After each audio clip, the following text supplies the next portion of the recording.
Assalamualaikum warahmatullahi wabarakatuh. Uh, Nama saya Samsul Setiawan. Kali ini kita akan membahas yang namanya array dan objek. Oke, jadi sebelumnya kalau misalkan kita ingin membuat sebuah variabel, itu kan biasanya kita namakan variabelnya dulu. Kan variabelnya namanya variabel 1 itu isinya hello.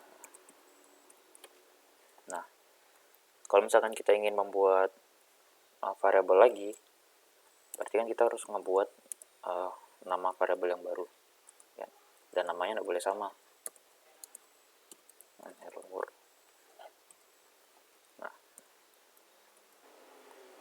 Nah, terus bagaimana kalau misalkan saya ingin membuat cuma satu variabel aja, saya nggak mau buat lagi nih nambah-nambah variabel begini. Bayangin kalau saya ingin ngebuat 10 variabel, berarti kan saya harus membuat 10 nama ya kan. Saya ingin namanya cuma satu doang, tapi isinya bisa banyak. Jadi misalkan kayak di sini hello, ada lagi di sini world. Nah, kalau begini ini nggak boleh ya kan. Ini bakal terjadi error. Terus bagaimana dong caranya? Misalnya kita ingin ngebuat cukup satu nama variabel tapi bisa menampung banyak nilainya. Kita bisa memanfaatkan yang namanya variabel array. Jadi kalau di JavaScript untuk membuat array itu, misalkan kita kasih nama array-nya nanti ini array, begitulah namanya ya. Nah, untuk membuat array itu kita cukup menggunakan simbol kurung kotak buka dan kurung kotak tutup. Nah, di dalam kurung kotak ini kita isikan value apa yang ingin kita kasih masuk ke dalam array ini. Nah, misalkan value-nya tadi hello. Nah, kemudian untuk memasukkan value keduanya, kita bisa pakai koma. Lalu kita tinggal isikan value apa yang mau dimasukin. Nah, di JavaScript itu termasuk bahasa yang dinamis dan loosely type. Jadi maksudnya dinamis itu kalau di JavaScript itu kita ngebuat array, kita tambah lagi data di belakang ini nggak apa-apa, misalkan siapa. Nah, ini bebas kita mau masukin berapa banyak data ke dalam variabel ini array itu tidak masalah. Tapi kalau di bahasa lain, contohnya kayak C++, itu kita harus nentuin dulu nanti array ini bakal berisi berapa banyak data. Nah, kalau di JavaScript itu nggak perlu, kita bisa masuki banyak berapapun datanya. Itu disebut dengan dynamic language, dan JavaScript ini loosely type ya. Nah, kayak maksud saya kalau di JavaScript misalkan ya, ini kan array isinya string semua nih dua-duanya. Nah, kita nggak masukin data lain di sini, misalkan true, ini kan boolean, dan integer misalkan 1. Nah, ini nggak apa-apa kalau di JavaScript. Kalau di bahasa pemrograman lain biasanya itu tidak boleh. Bahasa pemrograman yang strongly type ini nggak boleh. Jadi array, walaupun array itu bisa nyimpan banyak data, tapi tipe datanya semua yang di dalam harus sama. Itu kalau di bahasa pemrograman yang strongly type. Ya, contohnya kayak C++, Java, TypeScript. Ya. TypeScript itu sebenarnya versi lain dari JavaScript yang strongly type.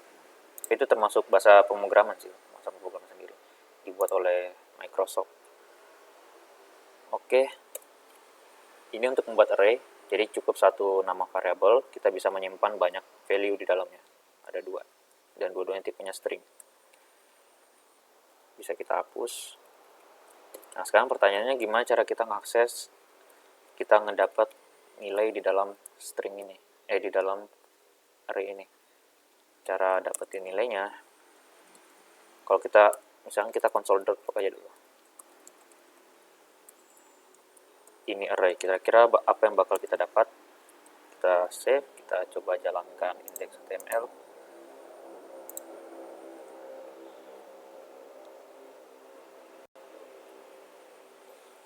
Kita inspect. Oke, kita dapat begini bentuknya. Ada array panjangnya 2. Nanti saya akan kasih tahu apa maksudnya panjang. Dan di dalamnya ada hello dan world. Dan masing-masing punya angka 0, 1 begini. Ini apa? Oke. Nanti saya bakal jelaskan. Yang penting sekarang kita tahu ada muncul sebuah array dan di dalamnya ada hello dan world. Nah, 2 di sini tuh panjangnya, ya, ini ada tulisannya juga length 2. Jadi panjangnya itu adalah berapa banyak sih data yang ada di dalam array tersebut.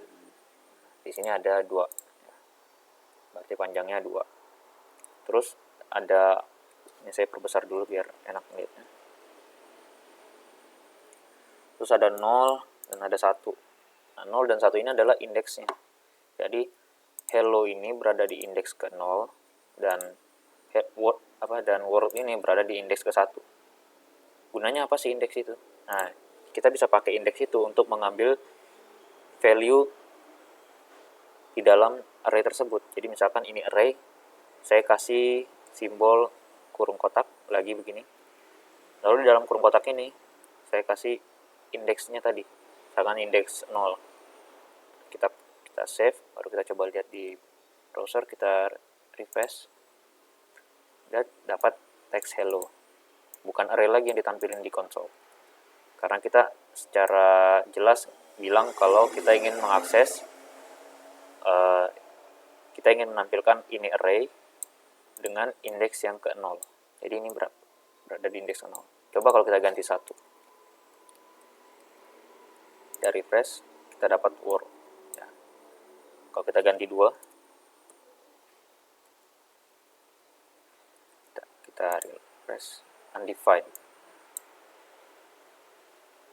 Ya, undefined. Kalau di JavaScript dia mereturn undefined. Nah, kalau di bahasa pemrograman lain itu biasanya bakal di return error. Jadi itulah alasan sebenarnya kenapa JavaScript itu lebih enak untuk dipelajari buat pemula, ya, karena itu tadi tidak terlalu galak bahasanya. Tidak kayak bahasa-bahasa yang lain yang galak-galak. Dikit-dikit error. Cuma walaupun begitu, bahasa-bahasa tersebut juga punya keuntungan tersendiri, ya, menggunakan strongly type tersebut. Tapi untuk di awal kita belajar JavaScript ini udah cukup enak. Nah, ini kita tadi lihat, ya, cara ngebuat sebuah array. Kita tulis dulu keyword untuk variabelnya, mau pakai let bisa, var bisa, const bisa, ya. Sudah saya jelasin juga sebelumnya perbedaannya apa. Kemudian kita ikuti dengan nama array tersebut nantinya apa. Ya, di sini saya kasih nama A.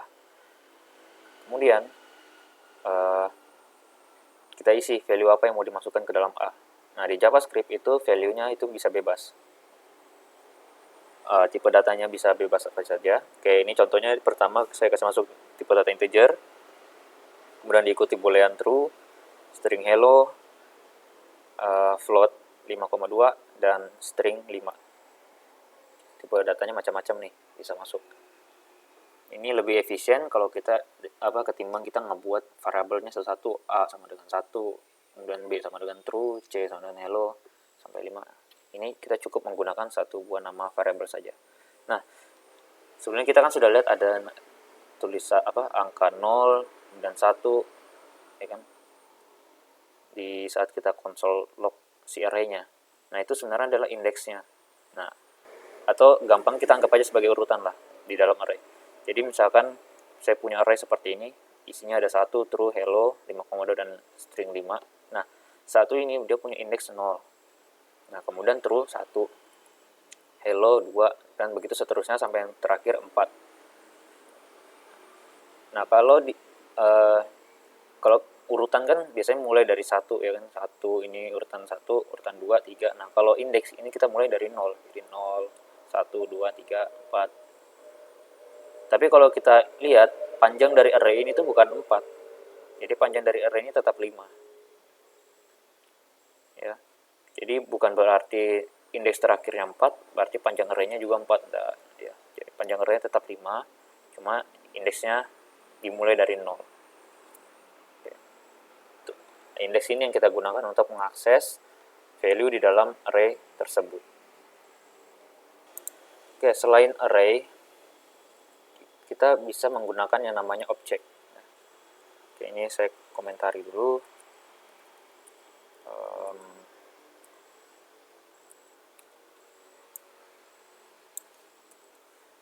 Oke, caranya misalkan saya ngebuat. Oke, kalau di array tadi kan kita harus ingat posisinya ya kan, kayak misalkan saya komen lagi. Nah, kalau ingin kita mengakses, kita ingin ngambil Word misalkan, berarti kan kita harus tahu Word itu ada posisinya ada di indeks ke-1 ya kan. Saya tambahin lagi di sini Udin. Nah, kalau kita ingin mengakses Hello berarti posisinya ada di indeks ke-0. Udin ada di indeks ke-3. Berarti kan kita harus tahu posisinya. Nah, bagaimana kok kita nggak bisa tahu nih posisinya? Anggaplah ini data di dalam array-nya ada 100, 1000, ya kan? Ya, kita kan nggak mungkin nebak-nebak, oh ini ada posisi indeks ini, nggak bisa ya kan? Nah, ada cara yang lebih, kita bisa menerapkan yang namanya objek. Ya, ketimbang kita harus nyari tahu ini berada di indeks keberapa. Jadi saya kasih lihat dulu. Misalkan saya punya objek, kita beri nama objeknya, ini objek misalkan. Ya, untuk membuat objek kita pakai kurung kurawal. Jadi tadi kalau array kan pakai kurung siku, yang kita pakai kurung kurawal. Nah, di dalam kurung kurawal ini kita isi pasangan antara key and value. Jadi misalkan nama diikuti dengan tanda titik 2, lalu value-nya apa? Halo. Ya. Dan kalau ingin nambahin data lagi, itu kita pakai koma, lalu isikan nama key-nya lagi. Dan nama key-nya tidak boleh sama. Sebelumnya kita sudah pakai nama, jadi kita tidak boleh lagi pakai nama di sini. Tidak boleh. Misalkan address kali ya. Jogja. Ya. Dan tahun. Ini campur bahasanya bahasa Inggris bahasa Indonesia. 2021. Nah, oke. Kan ini juga lebih enak kita lihat ya, nama dia hello, alamat dia Jogja, tahun dia 2001. Nah, kalau menggunakan objek kita untuk mengakses datanya, atau misalkan kita lihat dulu lah apa yang bakal ditampilkan. Ini objek, kita lihat di browser, kita refresh, dan langsung dapat seperti ini. Kita bisa buka, ada address Jogja, nama hello, tahun 2001. Nah, kalau di array tadi di sini diisikan angka ya kan, 0, nama misalkan 1, tahun jadi 2 berarti. Nah, kalau di objek itu dia bukan angka lagi tapi digantikan sama name atau key dari value-nya ini. Oke. Berarti cara ngaksesnya gimana dong kalau sudah tidak pakai indeks? Cara ngaksesnya kita cukup ketikkan saja nama value-nya, nama key-nya. Kita bisa menggunakan cara seperti array, menggunakan kurung kotak atau kurung siku. Lalu kita ketikkan nama dari value-nya, nama dari key-nya, menggunakan tanda petik 2 atau 1. Misalkan nama. Nama di sini berarti nama yang ini ya. Kita save, baru kita lihat di browser, lihat kita dapat hello. Atau kita bisa menggunakan titik, nama objek baru dot. Nah tuh udah langsung ada nih pilihannya, nama. Kita save, kita refresh, lihat sama hello. Saya ganti lagi tahun, ini objek dot tahun, dan kita dapat value-nya yaitu 2021. Oke, jadi objek itu adalah pasangan dari key dan value. Jadi berbeda dengan array tadi. Untuk array tadi identifier-nya menggunakan indexing, dan kalau objek kita menggunakan key. Jadi misalkan key-nya adalah nama depan, value-nya kita isi dengan sang, nomor HP sekian, ya. Dan tipe data yang bisa masukkan di objek ini bebas ya, sama kayak array tadi. Kalau untuk di JavaScript ya, bebas. Dan saya rasa di bahasa-bahasa lain juga bebas sih untuk masukin tipe datanya ke dalam objek. kita lihat di key yang pertama itu menggunakan string, key yang kedua nomor HP menggunakan integer, dan key yang ketiga pria itu menggunakan tipe data boolean. Jadi simpelnya objek itu adalah sebuah tipe data yang berisikan key dan value. Untuk membuat objek kita menggunakan kurung kurawal seperti ini. Oke, kita sekarang bahas yang namanya multidimensi array dan objek. Jadi seperti yang kita tahu, di array maupun di objek itu kita bisa isikan macam-macam tipe data, ya kan? Mau itu string, integer, boolean, dan bahkan kita bisa masukkan array lagi di dalamnya. Oke, misalkan saya buat di sini variabel baru, ini array 2 misalkan ya. Dan ini array 2 berisikan array, kita misalkan isinya hello world, dan kita bisa masukin lagi array di sini. Nah, jadi ada array di dalam array nih. Di sini isinya saya, aku. Nah, coba kita inspect.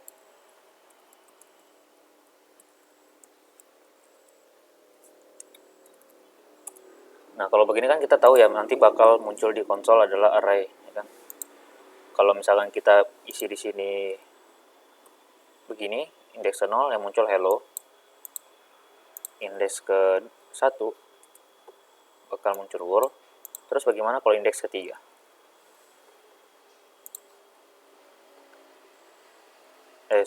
Bagaimana kalau indeks kedua? Apakah yang muncul saya? Coba kita save, buat kita lihat di browser, kita refresh. Oke, jadi yang muncul array. Tapi yang array ini bukan dari variabel ini array 2 ya. Bukan dari variabel ini, tapi dia array yang di indeks ketiganya si ini array 2. Karena di indeks ketiganya si ini array 2 itu adalah array lagi. Nah, array ini yang ditampilin di konsol. Isinya cuma ada saya dan aku. Terus gimana dong kalau misalkan saya mau ngambil value saya ini atau aku? Misalkan kita ngambil yang saya ini ya. Jadi setelah kita ketik ini array 2, baru kita sebutin array-nya terletak di indeks kedua, kita tambahin lagi kurung siku di setelahnya. Di array tersebut kita mau ngambil value yang mana, yang ada di indeks mana, misalkan 0. Kalau seperti ini kita save, kita refresh, ya, kita dapat value-nya saya. Di pertama dia ngelihat indeks yang ada di array terluarnya,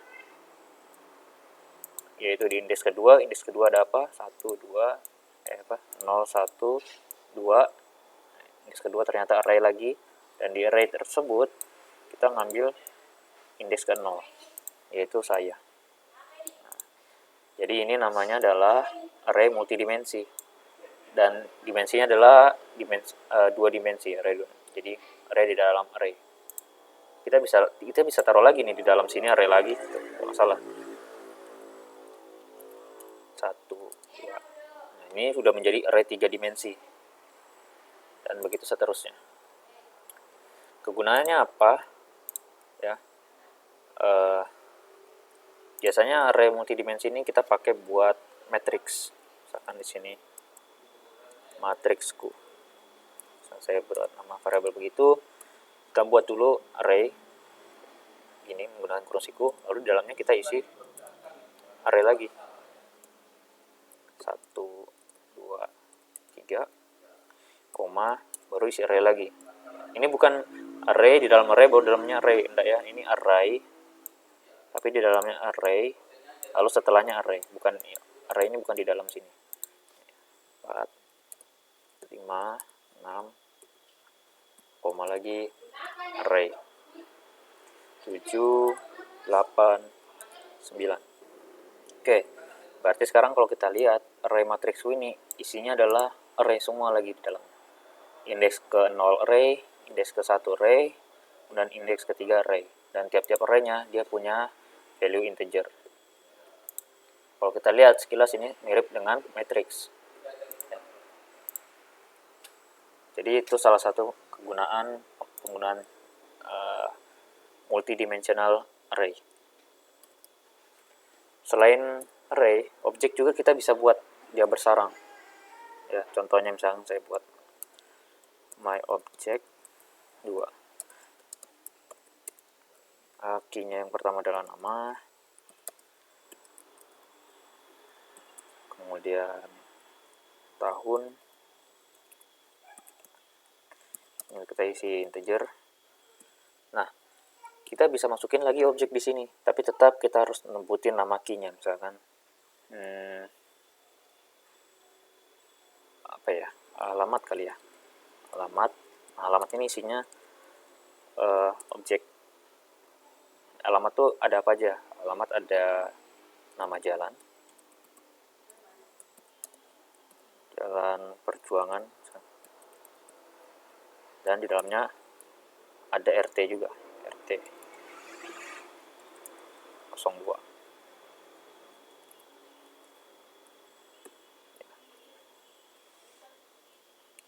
Oke, kita lihat berarti kalau kita baca objek ini, objek dengan key nama, dia mempunyai value string, dengan string itu value-nya sum, kemudian tahun dia punya value-nya integer 2021, kemudian key yang alamat dia mempunyai objek lagi di dalamnya, dan objek di dalamnya ini mempunyai key lagi, nama jalan, isinya Perjuangan, dan RT isinya integer 2. Terus gimana cara aksesnya? Oke, coba kita akses. Kita console.log my object dot, kita tahu kalau kita tulis nama bakal muncul namanya ya kan. Kita coba dot alamat, apa yang muncul?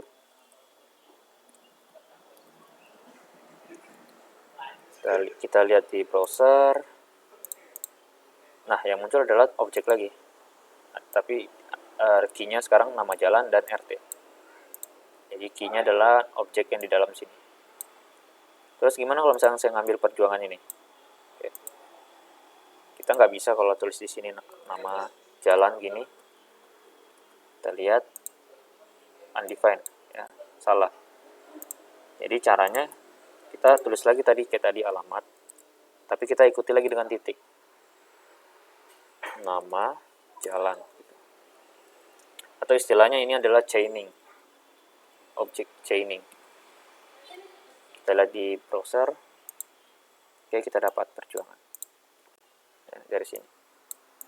Dan tidak cuma notasi dot, kita bisa juga sebenarnya pakai square bracket atau kurung kotak. Dan jangan lupa kita kasih double quote atau single quote. Kita save. Kalau kita sudah pakai square bracket, kita udah nggak perlu titik. Lihat, ini notasinya mirip dengan array kayak tadi ya. Kita coba, kita dapat Perjuangan lagi. Ini saya ganti RT. Press, dapat 2. Nah, kalau kita nggak kasihkan, misalkan di sini alamat, kita nggak kasih apa namanya, double quote atau single quote, ini bakal error. Ini kita lihat errornya apa. Alamat is not defined. Alamat tidak terdefinisi. Kenapa? Karena kita nggak kasihkan dia single quote atau double quote, jadi dia ini mereference ke variabel. Ada nggak variabel alamat di sini? Nggak ada ya. Di sini cuma ada my object 2. Jadi misalkan kalau kita buat lagi di sini variabel alamat dengan isinya adalah alamat. Kita coba lihat di browser. Kita dapat 2. 2 dari mana? Dari sini. Karena di sini kita manggil RT. Jadi my object 2 dalam siku kita dot alamat. Alamat ini bakal nyari variabel yang alamat. Oh, ini ada variabel alamat. Isinya apa? Isinya string alamat. Nah, string alamat ini yang nanti masuk ke dalam sini. Ke dalam alamat ini. Tuh. Dia sama aja kayak begitu. Jadi itu kalau kita nggak pakai single quote atau double quote, dia bakal mereference ke variabel. Kalau kita pakai single quote atau double quote begini, dia bakal reference ke key-nya dari objek tersebut. Oke, tapi biasanya kita pakainya sih yang notasi titik ya untuk objek, akses objek, alamat, rt. Kalau begini dia tidak nge-reference ke variabel, tapi melainkan dari key dari objeknya.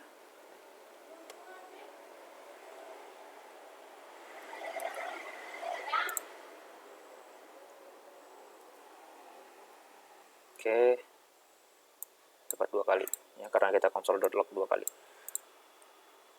Oke, ini contoh-contoh dari array multidimensi dan objek multidimensi. Tapi kalau objek bukan nyebutnya bukan multidimensi ya.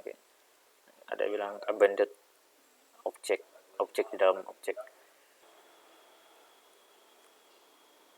Oke, selanjutnya kita bakal nerapin apa yang sudah kita pelajari dari sebelum-sebelumnya, dari variabel, looping, pengkondisian ya, array dan objek, itu ke dalam sebuah contoh sederhana. Kita bakal ngebuat sebuah kalkulator di video selanjutnya. Oke, saya rasa itu cukup sekian dari saya, dan terima kasih.